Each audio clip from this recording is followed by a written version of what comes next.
10 Things That Die with the Death of God. Hi, I'm Britt Hartley. I have a master's degree in theology with a focus in the future of American religion, and I'm an atheist spiritual director who focuses on tools for existential crisis, and I go by No Nonsense Spirituality online. So, number one is objective reality. For many people, God is the seat of morality. And if there is a God, we can ground morality in some kind of foundation. Otherwise, all we have is subjective morality. And on this point, I think the theist is right. I don't think that you can ground morality. The best that you get is something like preferences and objective statements about subjective experience. So, a good example for more on that conversation is a recent podcast that Sam Harris and Alex O'Connor did. Actually, I think it was a YouTube video, not a podcast, where they were talking about Sam Harris's book, The Moral Landscape. And Alex argues that all we really have are preferences. It would be like we're in a world where red flowers are pleasurable and yellow flowers cause pain. You can make objective statements about how to improve the growth of red flowers and resist yellow flowers, but it's not grounded in any sense of ultimate reality. You cannot even really say that yellow flowers are bad. You can only really say this goes against my preference, and that preference perhaps has evolutionary reasons, but not metaphysical ones. So the first one is the death of objective morality, something to ground morality in other than our preferences. Number two, ultimate justice. This one was harder for me. I remember one of the first stories I read after God really died for me that hit me. It was like the first story that hit me after the full death of God was the story of Gabriel Hernandez. This was in 2013, I think. And it was this sweet 8-year-old little boy who was tortured by his mother and boyfriend. He was kept in a cage. He was starved.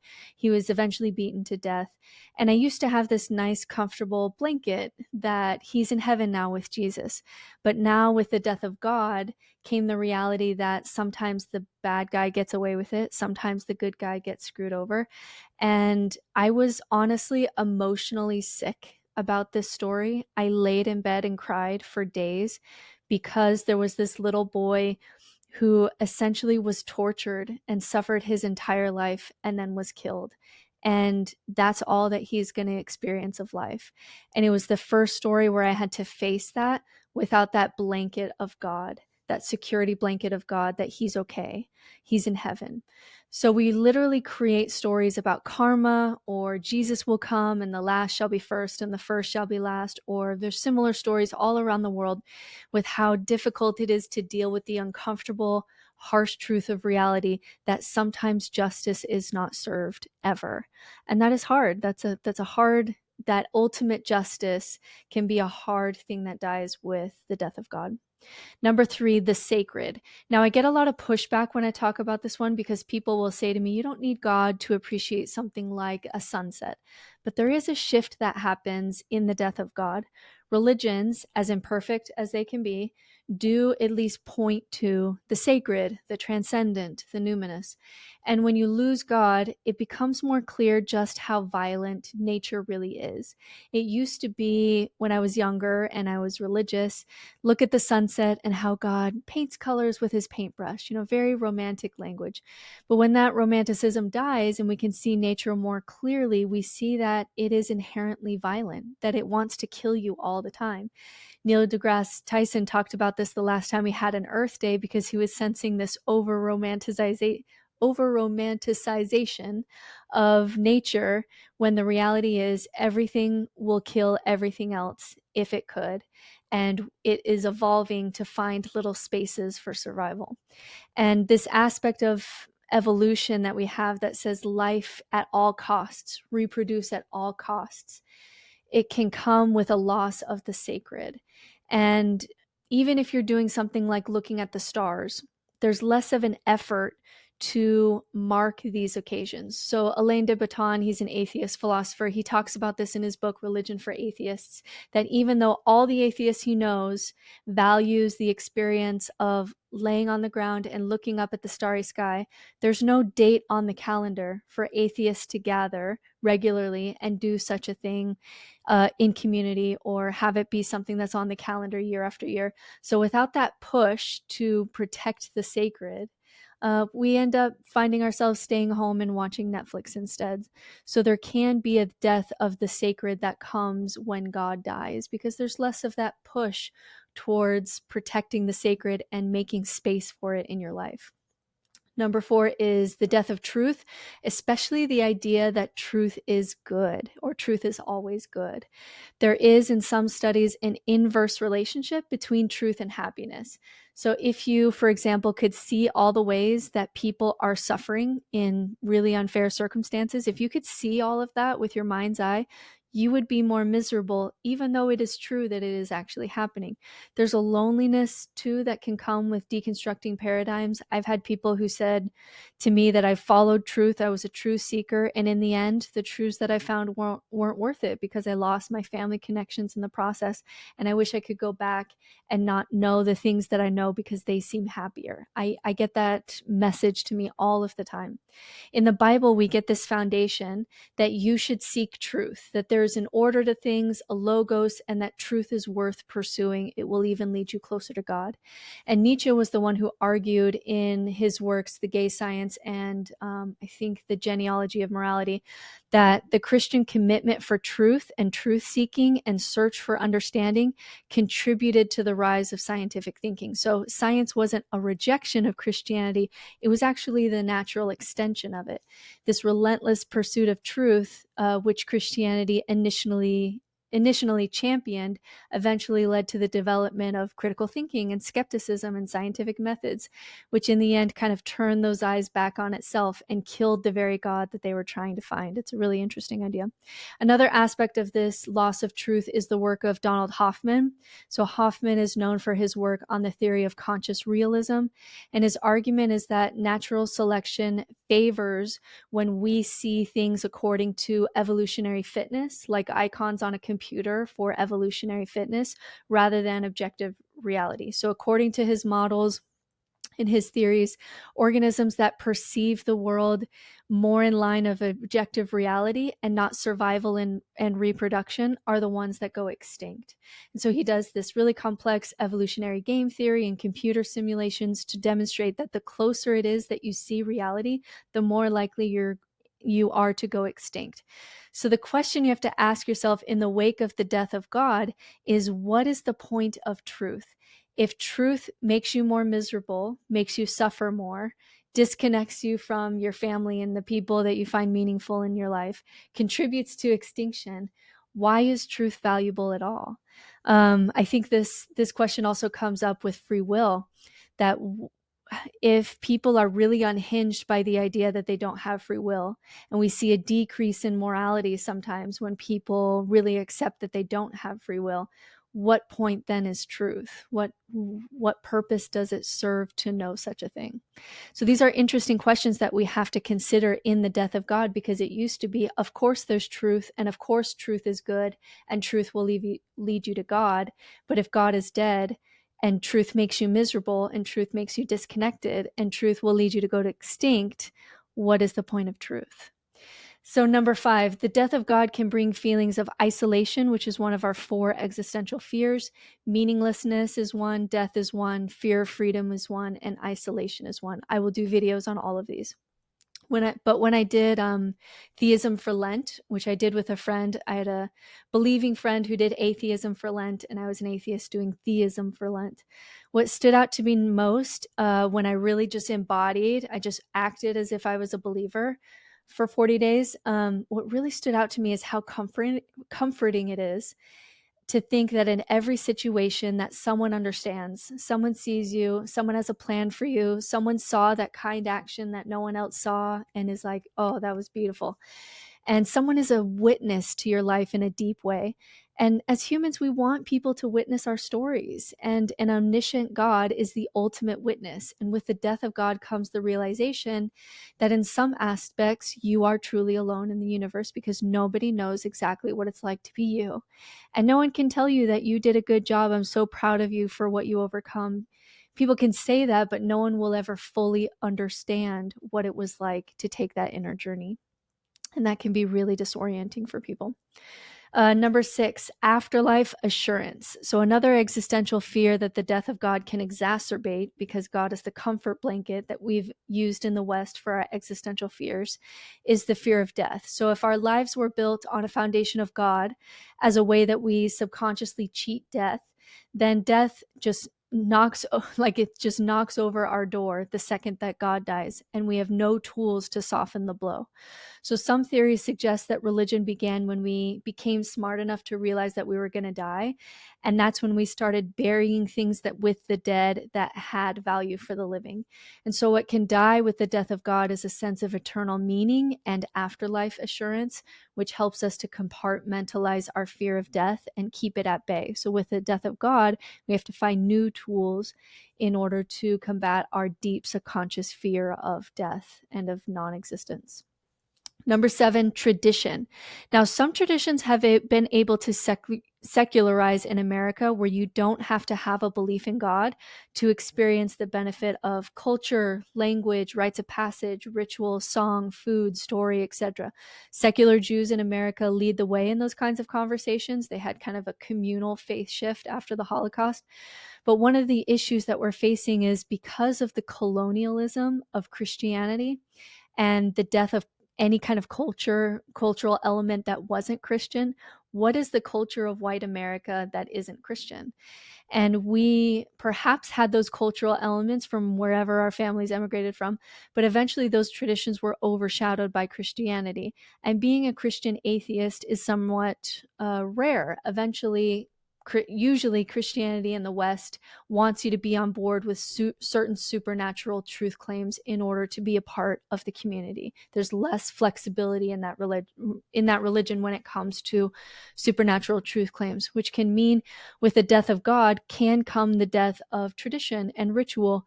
And there's a lot of debate going on within atheism about how much Christianity we want to keep, just because without it, we don't have any culture in the West. And so Richard Dawkins, he's been bringing this up lately. He's been saying that he's a cultural Christian. He sings Christmas carols at Christmas and not just the secular ones. He likes having churches and cathedrals in England. He likes to visit them. He says grace at Christian colleges, and he recognizes that without holding on to some of this culture, you're going to lose something as a society and even maybe contribute to the rise of nationalism or the rise of Islam or the rise of these other things in order to fill that gap of a lack of community and culture and tradition. For me personally, when I was Mormon, when you adopt a child, you go into the temple and all of your family and extended family, you wear white, and you do this kind of ritual at the temple where you invite that child into your tribe. Now, at the time that I adopted my first child, I was still, participating in Mormonism, even though I didn't believe. And that ritual still, I remember feeling like it was really sacred, even though I didn't believe that there was anything metaphysical going on. I didn't feel like there was God or priesthood or anything like that. But just the fact that my entire extended family dressed in white to show that this child is now one of us, that we've adopted this child into our tribe, it was so sacred. Now, by the time my second and third adopted child came, I had already been on the outs of Mormonism and been essentially kicked out. And so I didn't have a ritual for them. Now, could I have made one up? Yeah, you can make one up, but it's actually really hard to do. It's really hard to call all of your extended family and say, I've made up this ritual. I want you to come do this, and we're going to sing this, and we're going to say this, and we're going to wear this, because I've created this ritual you can do it. You have to really push, but it's hard to do. It's a lot easier to do when you have some of that tradition already in your family culture. And so that can be something that we lose with the death of God. And so one of the things that I mourn is that I never did kind of a ritual with my family to be able to say that, this child is one of us now, because of the gap between they would only go to this specific ritual in a temple. I don't believe in a God. I can't go there anymore. And so now nothing happened. And, I still mourn that. That's still really sad, because that ritual in and of itself was very sacred, even if there was no God. Number 8, community. Again, I get a lot of pushback here of people saying we can have community without God or religion. Just go to your local book club, go to a yoga studio, join a sports club community, make friends with your neighbor. And I do agree that individual adults can make connections with other individual adults, but that is not anything to the level that religion offers. If I denounced my atheism today and went back to Mormonism, and I moved somewhere across the world in a moving van, there would be a group of Mormons on the other end that would unload that van with me and help me unpack. And there is song and art and story and opportunities for service and rites of passage from child to teen and teen to young adult, and mentorship and other adults participating in teaching and raising children. And there's ritual and there's continuity from generation to generation. And it is a lot more work for a parent to create that, because we never had this in a society where a parent was solely responsible for creating that kind of family culture with all the tools needed for healthy child development. We had a community to help with that. And communities are strongest when they bond over a shared myth. So if God was that myth, and secular myths or stories are too weak to bring people and resources together in community, then people have to operate outside of community and raise kids all on their own. And it's Gen Alpha and Gen Z that are paying the cost for this when their millennial generation or Gen X parents leave religion and don't replace it with anything. As a generation, they struggle more with belonging and ritual and moral education and identity and structure and order and adult mentorship and psychological safety nets that come with being a piece of a wider net and community that cares about them. And religion has been, in our history, the nest that gives us the tools we need to fly later on in life. We learn this from Abraham Maslow, that if you don't get this nest period of identity and security and safety, you actually don't move on to other aspects of human development. Or Wim Hof says you have to be somebody before you can actually let that person go. You need that stage. And so without a God being your collective myth, it's actually very hard to create those kinds of communities that really help to raise children in healthy ways. Number 9, discussions with yourself. So let's assume for a second that prayers don't go anywhere above the ceiling. Like, let's just assume that there's no God on the other end of that phone. There is still value that comes from projecting out something like your imagination of what goodness and wisdom is in a God, and then interacting with it. It's a way for your conscious mind to interact with your subconscious by projecting out that subconscious ideal idea.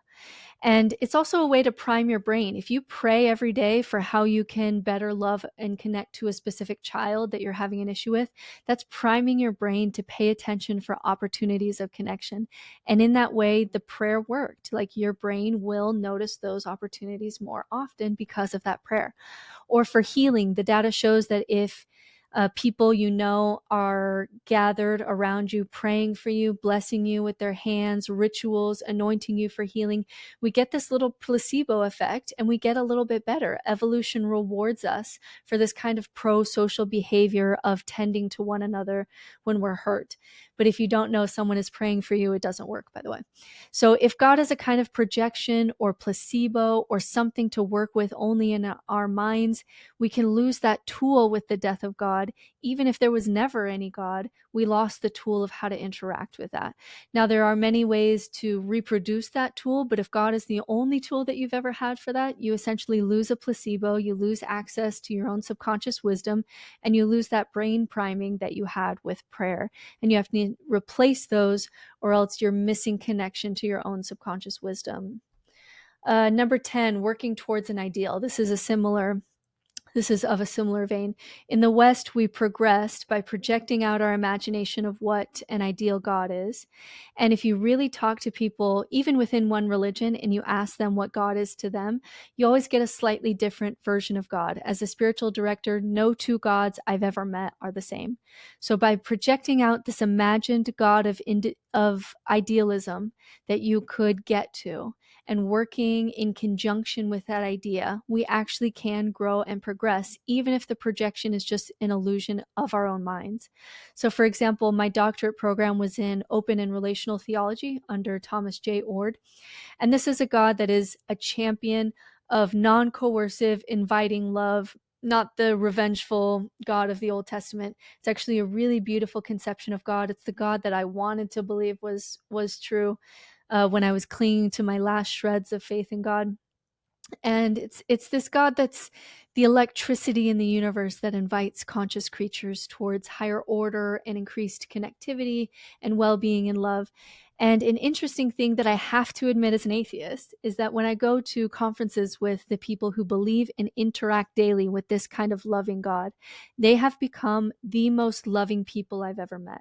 Because each day, in each moment, in each prayer, they ask themselves, how can I respond with love? Because that is the God they interact with. So I've told my doctorate professor that I don't believe in his God, but I could see that his belief in that God, or people's belief in that God, creates really beautiful people. Now, some may say that we can still operate from a place of love without God, but I will say there is a tool in projecting that out onto something a little bit more solid and interacting with it daily. It keeps the neurotic, self-obsessed side of us more at bay because of that relationship that people feel with God. So I truly know people who have changed their lives for the better because of their belief in God or God in Jesus or whatever their supernatural belief is.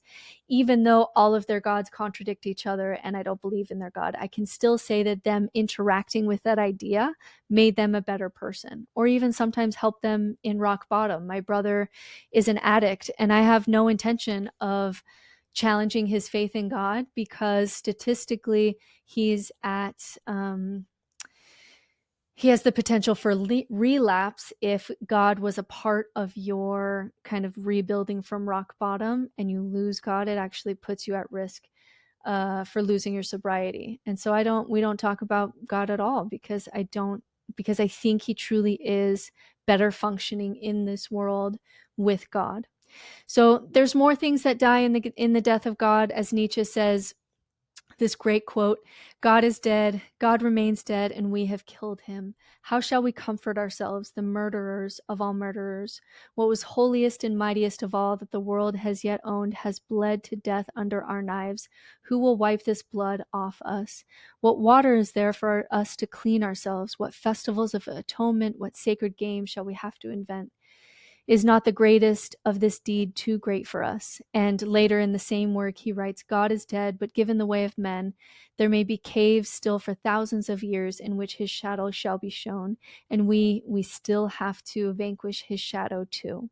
So what I'm saying is not go back to God, because this list sounds like a list that a Christian pastor might say, like, hey, look at all this nihilism around the corner if you lose God, and look how hard things are. Come back to the safety of, Christianity. I'm an atheist. I left religion. I help others find their meaning, purpose, family, culture, spiritual path, etc., without any truth claims at all. But what I am saying is that in this environment where it's cool to deconstruct and leave religion, and it's really fun to just quote Christopher Hitchens at people, we forget the things that we lose in the death of God. So I'm not saying go back to the burning house of religion. I'm saying as we leave it, we are not being aware enough of the monsters that hide around the corner. Because if we do not deal with the vacuum left behind in the shadow of the death of God, what we will find is that the gods that fill in that vacuum are no better and sometimes even worse. So Nietzsche predicted 4 things that would happen in the vacuum of the death of God. 1, there would be a rise of nihilism. Nihilism used to be a word that only philosophy students knew. It's just a word, it's just an ism that says there's no inherent meaning in the universe. And now I'm counseling with 16-year-olds who find themselves really struggling in the void without a philosophical reason to live, without psychological or social anchors, totally paralyzed in chaos and meaninglessness. And with that comes an increase of numbing behaviors and suicidality, which we are seeing. Number 2, he predicted the emergence of political gods. The first thing he said that you will see after the death of God is a political leader in that space of chaos promising utopia that sounds like a god offering heaven. And if you know anything about the history of the 20th century, you'd know that Nietzsche was essentially predicting the rise of characters like Stalin, who were not God, but perhaps a little bit more than a man, as Hitchens says. And Nietzsche warned of the dangers of nihilism and the possibility that people are going to turn to really strong leadership, authoritarianism, ideology to provide that sense of meaning and direction in the absence of the death of God and religion. And I'll tell you this right now, I am more scared of political gods than I am of religious gods. At least with religion, you get some Sermon on the Mount, you get some Buddha, you get some Jesus, you get some mysticism, you get something. Political gods have all the aspects of the worst of religion, but with no soul. And so if I had to choose between raising my kids in religion or the cult of a political god, I'd choose religion. So I am afraid of that particular god and the rise of political gods as we are retreating from organized religion in the West. Number 3, the challenge of creating new values. It's the job of the individual to create a life that is worth living for them. And so Nietzsche argued that humanity would have to overcome nihilism by creating their own meaning and values. In this concept, he called the Übermensch, which is often translated to something like overman or superman or more than a man, that individuals would have to create their own values and meaning in a godless world and live lives of freedom and creativity and life-affirming attitudes. And he didn't think that most people would be able to do this, that most people would be able to push past social norms to create such a life with awareness and intentionality. And the last one that he predicted is the danger of herd mentality. He was wary of the tendency of people to conform to collective norms and beliefs. So he suggested that with the death of God, individuals are going to seek comfort in conformist ideologies, and that's going to stifle creativity and individualism. And we see this with ideological battles all the time, that your sexuality becomes an identity cult, your gender can become an identity cult, your politics definitely is an identity cult. And we're so longing for the communities that died with religion that we essentially give over our individuality and complexity for whatever identity is given to give us a sense of belonging. And so I think Nietzsche was at least right in this, that Christianity's search for truth led to the death of God. And we're seeing the very beginning stages of truly deconstructing God. We're not leaving behind religion. For the most part, we've fallen prey to what he predicted: nihilism, identity politics, political gods, new religions, all manner of cults, and very few are becoming the overman or creating a life worth living in the shadow of God. So for more on how to create a life worth living at the level of experience after the death of God, check out my website for my book, No Nonsense Spirituality, courses. I have a course on nihilism, coaching, and other resources. And be sure to subscribe here for more. Thanks.